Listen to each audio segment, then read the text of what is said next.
what in the world is happening? It was the weirdest thing. What to do when everything you're doing is just turning out wrong.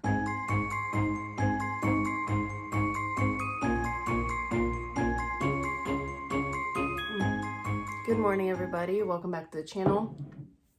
So today we have another sit down chat, just like yesterday. If you didn't watch yesterday's little talk, it's over here. But I'm having a Monday. You know, like some Mondays feel like especially Monday-y. So that got me thinking about a few things. Something related to baking that I've been meaning to do a video about. So today seems like the ideal day to address it. And that is what to do when everything you're doing is just turning out wrong. Let me tell you a little story, okay? You guys never knew about this, but a few months ago, for no reason whatsoever, the croissants I make, the vegan croissants, just wouldn't come out. It just stopped working. Like they weren't rising. And then afterwards, they were just like falling apart as I did the rolling, you know, and the laminating of it. Obviously, I make a lot of them. I wholesale at different spots around town, and I ship them nationwide. And I would make hundreds of them, and like 20 would come out. It was the weirdest thing, and it led to a whole lot of tears. Why? What in the world is happening? Like, this recipe has worked for years now. What went wrong? So if you're going through something like this, it's something that you've been trying to do over and over, it's not working out, keep listening, because here's what I did to solve that problem, and I think it will help you too. So the first thing that I did was just stop it. Like, don't keep trying to do what you're doing if it's not working out. One time you do it, it doesn't work out, it could be a fluke. Twice, that's a problem. I kept going for way too long before I actually stopped everything. I was like, we need to reevaluate. Stop wasting ingredients, stop wasting your time. It's time to take a breather and reevaluate and see what's wrong. Now that you've acknowledged like something is wrong, the next step is figuring out what's wrong. So we'll start with the obvious, right? Like, did you start doing something differently? Did you use a different machine to do it? Maybe you bought a new KitchenAid or something like that and you switched it. You used a different attachment for it. Did you switch the brand of flour or butter or whatever the ingredient it is that you're using in your recipe? Did you switch something up? Find out if one of the variables has changed, whether on your part or something that's completely out of your control. Maybe the brand altered their recipe. Happens, and that could affect your recipe as you're using it as an ingredient. So in my case, it definitely wasn't the ingredients. I hadn't changed anything. I did some research. Nothing had changed. I hadn't changed the equipment that I was using. Something else was the problem. So then I went to step number 3, which was start trying different things, one variable at a time. You have to do one thing at a time, because then you're going to be able to isolate, like, okay, that was the problem. So then I started out at first seeing if it was the temperature of the butter. That wasn't it. So I tried the temperature of the dough. That wasn't it. And then I tried the proving time, because I was leaving them in the fridge for a little longer. I was like, maybe if I cut down the time. So I started adjusting one variable at a time to try to isolate the problem and try to see which one of these steps were causing the issue, but you have to do it one thing at a time. And then when none of those were the problem, I took to Google. Why? Why is this happening? Which is most likely how you ended up in this video. So I hope this is helping you out. So once I started Googling, you know, why are my croissants falling apart? Why is my butter coming out?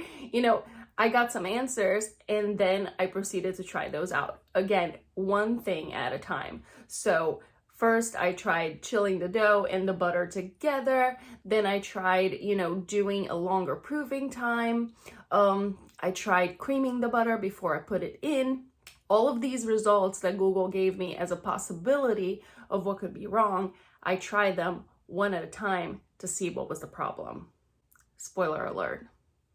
That still didn't solve the problem. At this point, you guys, I don't even know how I was coping. I wasn't. That's the answer. I wasn't. September was rough.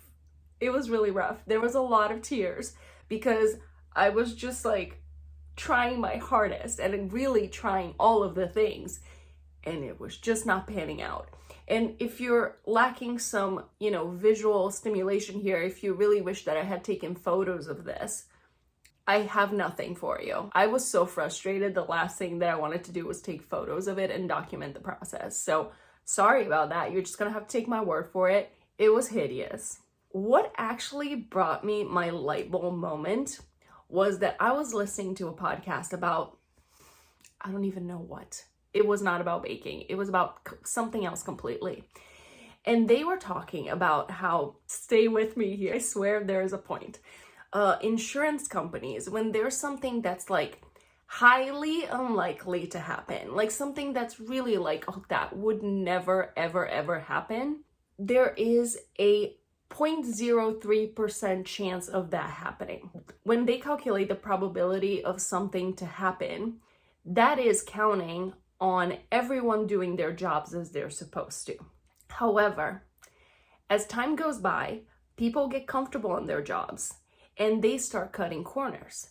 And then all of a sudden that risk factor goes up. And now all of a sudden, because 5 different people who are involved in this task are cutting corners and not doing their job exactly like they're supposed to, all of a sudden the chance of something highly unlikely to happen is not 0.3% anymore, is 3%. That's a big jump. And then all of a sudden something happens and you're like, how did that happen? That was like so unlikely to happen. And it's because all of these little things were done along the way. All these little corners were cut along the way. And that increased the risk of that happening over time. That led to a light bulb moment to me. Have I been doing that? Have I been doing that? Have I gotten complacent about making croissants because I've been doing so many of them? I probably have been cutting some corners. So then the final step, and the thing that really worked for me, was figuring out and really questioning, have I gotten complacent?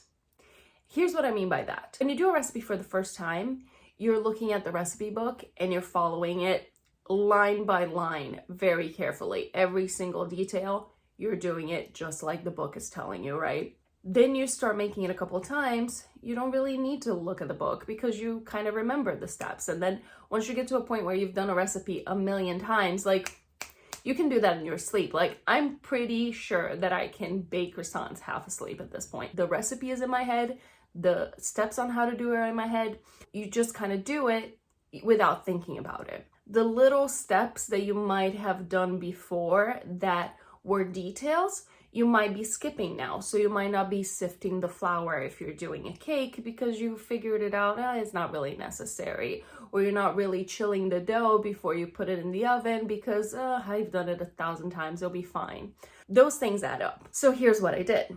Brought out the book that, had the original like recipe that I had, kind of inspired my own after.